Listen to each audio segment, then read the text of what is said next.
Hello friends, welcome to Arjun education.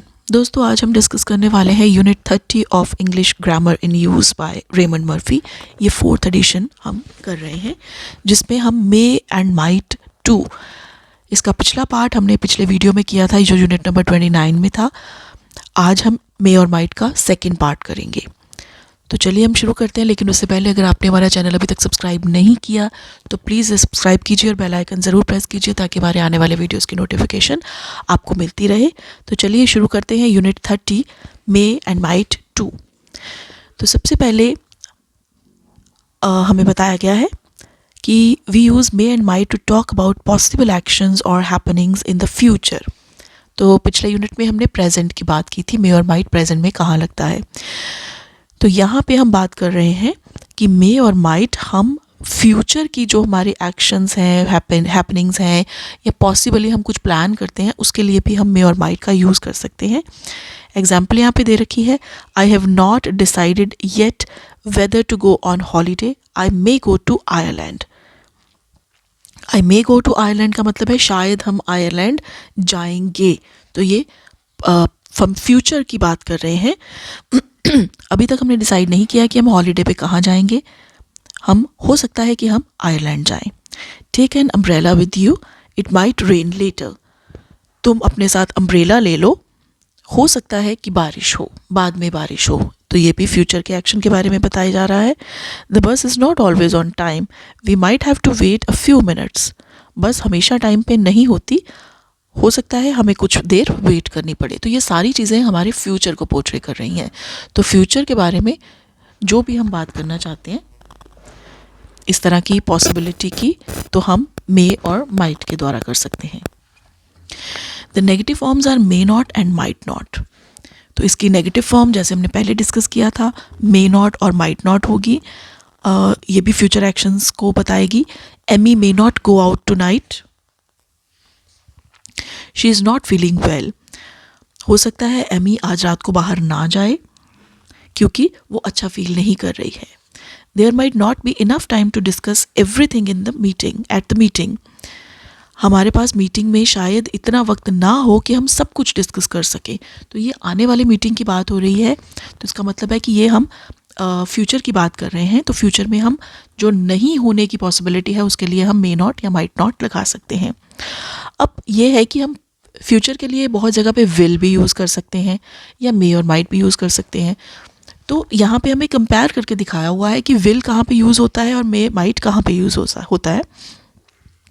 Example है, I will be late this evening. मैं शाम को लेट हो जाऊँगी।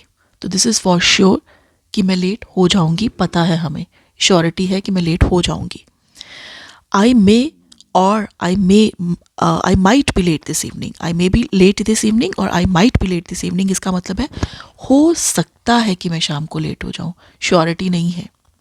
तो सिर्फ पॉसिबिलिटी के लिए हम मे या माइट यूज़ करते हैं, श्योरिटी के लिए हम विल यूज़ करते हैं इन द फ्यूचर सेंटेंसेस।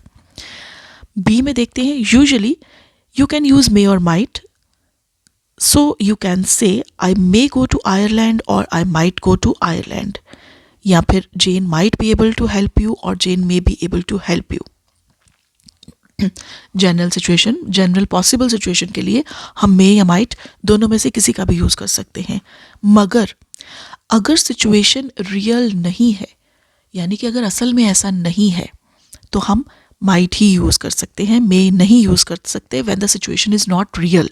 जैसे if they paid me better I might work harder. अगर वो मुझे ज़्यादा पैसे देते तो मैं ज़्यादा मेहनत करती। तो असल में सिचुएशन क्या है कि वो मेरे को ज़्यादा पैसे नहीं दे रहे हैं, तो मैंने ज़्यादा काम नहीं किया है। तो सिचुएशन अनरियल है, ऐसा है नहीं असल में। तो इसलिए यहाँ पे हम सिर्फ माइट यूज़ करेंगे, मे यूज़ नहीं होगा। तो हम क्या कह सकते हैं कि जो अनरियलिस्टिक सिचुएशंस हैं या अनरियल सिचुएशन है, वहाँ पे हम मे नहीं लगाते, वहाँ पे हम सिर्फ माइट का यूज़ करते हैं। See, there is a continuous form may और माइट बी प्लस ING। तो मे और माइट को हम सिर्फ सिंपल मे और माइट की तरह ही नहीं यूज़ कर सकते, फर्स्ट फॉर्म के साथ नहीं यूज़ कर सकते।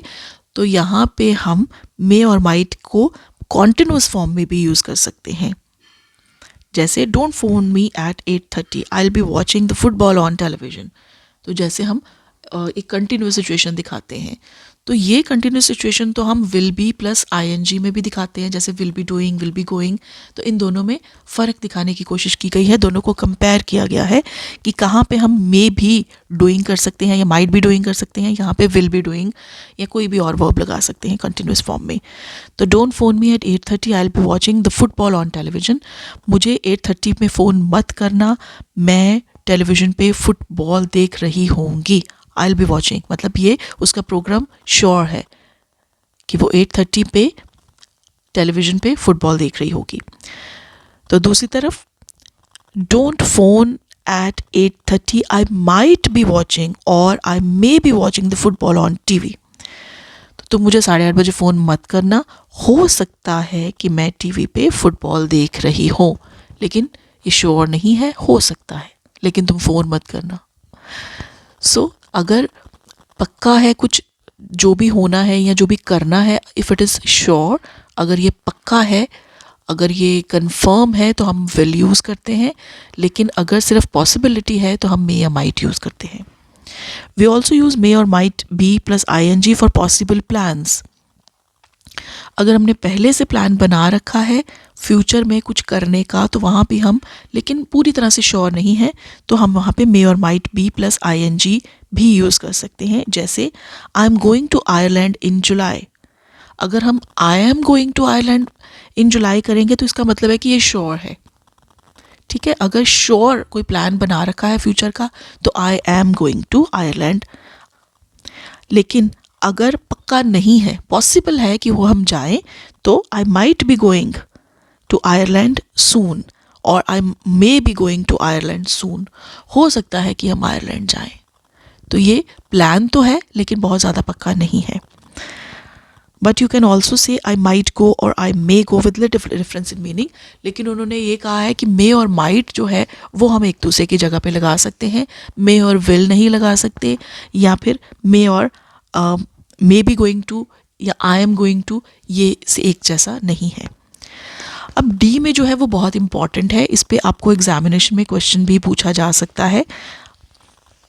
Might as well, might as well हम कहाँ पे लगाते हैं, वो इन सबसे बिल्कुल डिफरेंट है। माइट एज वेल, मे और माइट जैसे हम यूज़ कर रहे हैं वैसा नहीं है। तो कैसा है, मे एज वेल या माइट एज वेल हम वहाँ पे लगाते हैं जहाँ पे हमारे पास इस काम को करने के सिवाय और कोई बेटर ऑप्शन नहीं है, तो यही एडवाइजेबल है कि यही कर लें। एग्जाम्पल मैं आपको बताती हूँ, आपको समझ आ जाएगा।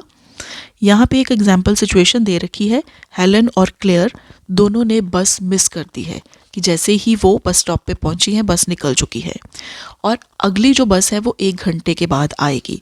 तो अब वो दोनों वहाँ पे खड़ी हैं, उन दोनों की कॉन्वर्सेशन क्या है। तो हेलन कहती है what shall we do, shall we walk. अब हम क्या करें, क्या हम पैदल चलें। तो आगे से क्लेयर क्या कहती है, we might as well, it's a nice day and I don't want to wait here for an hour. We might as well, हमें चलना ही चाहिए। वो कहती है ना चल हम चलें, पैदल चलें, तो वो कहती है हमें चलना ही चाहिए।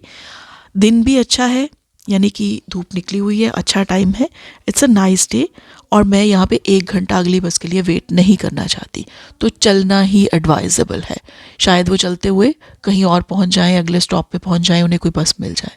तो might as well, we might as well go, हमें चलना ही चाहिए क्योंकि और कोई ऑप्शन नहीं है। दिन अच्छा है, बारिश हो रही हो तो हम वेट करें, बारिश नहीं हो रही तो हम चल सकते हैं। We might as well go, we might as well do something is equal to we should do it because there is no better alternative। हम might as well इसलिए लगाते हैं क्योंकि हमें ये करना चाहिए, क्योंकि हमारे पास इससे बेटर कोई ऑप्शन नहीं है, ना करने की भी कोई वजह नहीं है, तो इसलिए might as well is may as well is also possible यहाँ पे। तो एग्जाम्पल एक और दे रखी है, what time are you going out, किस टाइम पे तुम बाहर जा रहे हो। Well, I'm ready, so I might as well go now। हाँ मैं तैयार हूँ तो मुझे लगता है कि मुझे चलना ही चाहिए, तो चलने के अलावा और कोई बेटर ऑप्शन नहीं है, मैं रुक के भी क्या करूँगा, मैं तैयार तो हो ही गया हूँ। एक और एग्जाम्पल है, buses are so expensive these days, you might as well get a taxi. So buses बहुत ज़्यादा एक्सपेंसिव है, you might as well get a taxi. तो इट इज़ एडवाइजेबल कि हम टैक्सी ही ले लें, क्योंकि टैक्सी भी उतनी ही एक्सपेंसिव है, तो फिर हम बस क्यों लें, हम टैक्सी लेंगे. So you might as well get a taxi. Taxi भी तो उससे भी अच्छी है. तो इस तरह की सिचुएशन में हम माइट एज वेल यूज़ करते हैं. तो दोस्तों ये मे और माइट 2 यूनिट था. अब एक्सरसाइज है, आपकी स्क्रीन पे देखिए. तो जो फर्स्ट 30.1 है, that is very important from examination point of view. इस तरह के सेंटेंसेस हमें पेपर में आ जाते हैं, तो आपको सेंटेंसेस माइट लगा के दोबारा लिखना है. तो आपको सब कुछ दे ही रखा है, माइट भी दे रखा है, सेंटेंस शुरू करके दिया है, सिचुएशन दी है